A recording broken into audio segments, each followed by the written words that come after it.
बिस्मिल्लाहिर्रहमानिर्रहीम। अस्सलाम वालेकुम। उम्मीद है कि आप सब खैरियत से होंगे। Welcome to my channel flavour 365। आज हम लेके आए हैं रबीउल अव्वल की मुनासिबत से लजीज ज़र्दा। तो चलें वक्त ज़ाया नहीं करते हैं, हम बढ़ते हैं इसकी रेसिपी की जानिब।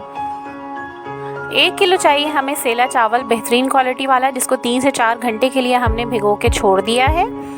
इसके साथ ही हमें यहाँ पे चाहिए 1 किलो से 1 कप कम चीनी। 1 किलो लेके हमने उसमें से 1 कप चीनी निकाल देनी है। इसके साथ ही हमें चाहिए रसगुल्ले, छोटे साइज़ वाले, आप डिफरेंट कलर्स में यूज़ कर सकते हैं। 8 से 10 अदद हैं यहाँ पे हरी इलायची।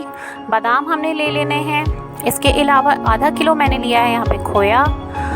पिस्ते हमने लेने हैं, ये भी आप हस्बे ज़रूरत ले सकते हैं। हरी और लाल कलर की मैंने ली है अशरफियाँ, आधी आधी प्याली, और 1 प्याली भर के मैंने लिया है यहाँ पे घी। तो ये है हमारे तमाम इंग्रेडिएंट्स जो ज़र्दे के अंदर जाने हैं। तो जी चलते हैं अब ज़र्दे की प्रिपरेशन की जानिब। यहाँ पे हमने लेनी है एक बड़े साइज़ की पतीली, ताकि चावल इसके अंदर आराम से पक सकें और दाना जो है चावलों का वो खिला खिला रहे। अगर हम यहाँ पे छोटी देगची का इस्तेमाल करेंगे तो चावल टूटने का डर भी रहेगा और चावल अच्छे तरीके से फूल भी नहीं सकेगा। तो यहाँ पे मैंने एक बड़ा चम्मच भर के ले लिया है ऑयल और इसके अंदर ऐड कर दिया है, ताकि चावलों का दाना चिपके नहीं आपस में। तो पानी यहाँ पे बॉईल हो रहा है तब तक हम इसे कवर कर देते हैं। तो जी पानी हमें हमारे बॉईल आ चुका है और अब हम इसके अंदर ऐड करेंगे चावलों को बहुत एहतियात से हमने डालना है इसमें। तो जी अब चावल इसमें ऐड हो रहे हैं और अब चावल ऐड कर देने के बाद हम इसको अच्छे तरीके से बॉईल करेंगे। हमने कच्चा नहीं छोड़ना है, चावलों को कम्प्लीटली बॉईल कर लेना है। 1 कनी 2 कनी बिल्कुल नहीं छोड़नी, कम्प्लीटली बॉईल होंगे चावल। तो हम इसको क्या करेंगे कि पसा लेंगे। तो जी यहाँ पे चावलों के अंदर बॉईल आ चुका है और चावल अच्छे से पक चुके हैं। ये मैं आपको दिखाती हूँ कैसा खिला खिला दाना हो चुका है इसका। सेला चावल है तो जाहिर सी बात है कि टूटेगा नहीं और बहुत ईजीली पक जाएगा। ये चावल हमारे हो चुके हैं रेडी और अब हम इनको पसा देंगे, यानी कि इसका सारे पानी जो है वो ड्रेन कर देंगे।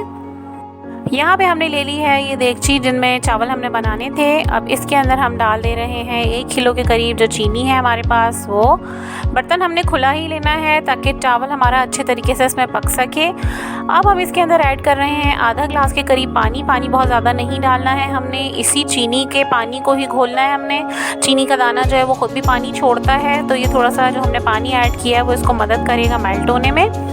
तो अब बस अब अपनी स्पून नहीं रोकना है और तेज़ तेज़ स्पून चलाते जाना है और चीनी को ऊपर नीचे करके इसका शीरा सा बना लेना है हमने।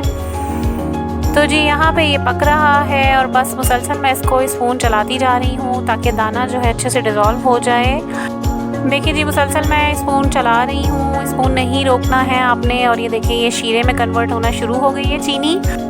यहाँ पर जो है मैं मज़ीद इसको अच्छे तरीके से पका रही हूँ। अभी थोड़ा सा दाना मज़ीद बाकी है चीनी के अंदर, लेकिन आपने इसको खोलते रहना है। हल्की सी ही आंच पे हम पका रहे हैं, अगर ज़्यादा तेज़ आंच पे हम पकाएंगे तो ये डार्क हो जाएगा। हमने इसको ब्राउन नहीं होने देना है, हमने इसको वाइट ही रखना है। और ये यहाँ पे हो चुका है हमारा शीरा रेडी। और देखें किस तरीके से इसमें बबल्स बनना शुरू हो गए हैं और ये ऑलमोस्ट हो चुका है। इसमें बारीक सी चीनी अभी नीचे रह गई है। तो बस अब हम इस लेवल के ऊपर इसमें चावल ऐड कर देंगे, क्योंकि जो चीनी बाकी रह गई है ये इसमें खुद ही मेल्ट हो जाएगी।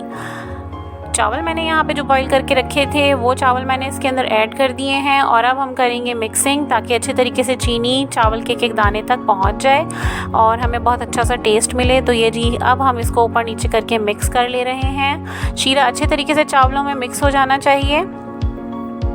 मीडियम फ्लेम पे करके अब हम इसके ऊपर ढक्कन लगा देते हैं ताकि अच्छे तरीके से चीनी जो है वो डिज़ोल्व हो जाए। तो जी यहाँ पर चावलों का पानी हो चुका है खुश्क और ये चावल दम पे जाने के लिए तैयार हैं। कपड़ा लगा के ढक्कन पे अब हम इसको रख देंगे दम पे। चावल हमने जब बॉईल किए थे तो मैंने यहाँ पे आधी आधी प्याली, करीब 3 प्यालियों में सादे चावल निकाल लिए थे और इन्हें कलर कर लिया है। तो मैंने यहाँ पे यूज़ किया है ग्रीन, रेड और ऑरेंज कलर। मैं यहाँ पे यूज़ कर रही हूँ पाउडर कलर, आप लिक्विड कलर भी यूज़ कर सकते हैं, जिसमें आपको कन्वीनियंट हो आप वो इस तरह के कलर यूज़ कर सकते हैं।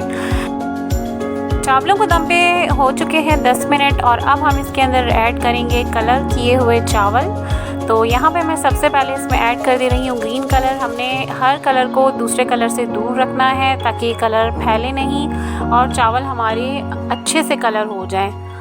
तो जी यहाँ पे ग्रीन कलर जा चुका है, 5 मिनट का गैप देंगे हम। इसके बाद हमने इसमें डाल देना है दूसरा कलर। तो अब यहाँ पे जाएगा इसके अंदर ऑरेंज कलर के जो राइस हमने रखे हुए हैं इनको, लेकिन हमने डिस्टेंस रखना है। इसको लगाने के बाद हमने फिर 5 मिनट के लिए बंद करना है और 5 मिनट गुजरने के बाद तीसरा कलर जो हमारा है हमने उसको ऐड करना है, ताकि कलर लगाने में जो डिफरेंस हम रख रहे हैं वो इसलिए रख रहे हैं कि ताकि एक से दूसरे कलर को वो फैल के ख़राब ना करें। तो जी यहाँ पे लास्ट हम डाल दे रहे हैं रेड कलर, और रेड कलर लगाने के बाद हमने इसको कवर कर देना है मज़ीद 5 मिनट के लिए। ज़र्दा हमारा तैयार हो चुका है ये। अब हम इसके अंदर करेंगे भगार, और भगार कर देने के बाद हम इसमें इसकी तमाम चीज़ें ऐड कर देंगे। तमाम कलर किए हुए चावल जो हैं मैंने इसके अंदर डाल दिए हैं और अब मैं मज़ीद 5 मिनट के लिए इसको बंद कर दे रही हूँ। 5 मिनट गुजर जाने के बाद जर्दे की कंडीशन कुछ इस तरह की है और अब हम इसको कर लेंगे मिक्स।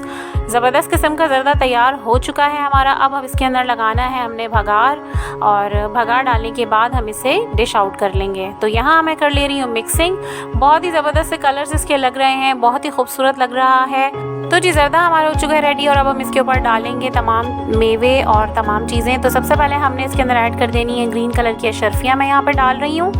और इसके साथ ही जो हमने दूसरी कलर की जो अशरफियाँ रखी हुई हैं यानी कि रेड कलर की, वो भी हमने इसके ऊपर ऐड ऑन कर देनी है। अब यहाँ पे जा रहे हैं नट्स यानी बादाम और पिस्ते, ये दोनों हमें इसके अंदर डाल देने हैं। ये देखिए जी यहाँ पे मैंने सबसे पहले पिस्ते डाल दिए हैं और अब हम इसके ऊपर डाल दे रहे हैं बादाम। बहुत ही कलरफुल और ज़बरदस्त किस्म का ज़र्दा लग रहा है ये। और अब साथ में इसके ऊपर हम डालेंगे खोया, और खोए से हम इसको करेंगे डेकोरेशन, क्योंकि खोया होता है ज़र्दे की जान और बहुत ही ज़बरदस्त लगता है ये।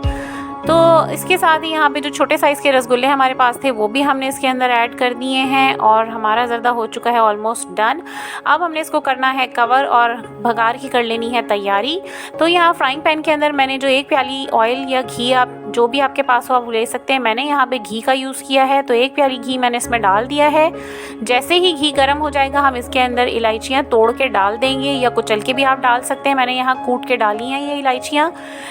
जैसे ही थोड़ा सा गोल्डन सी हो जाएंगी तो हम इसको लगा देंगे ज़र्दे के ऊपर भगार।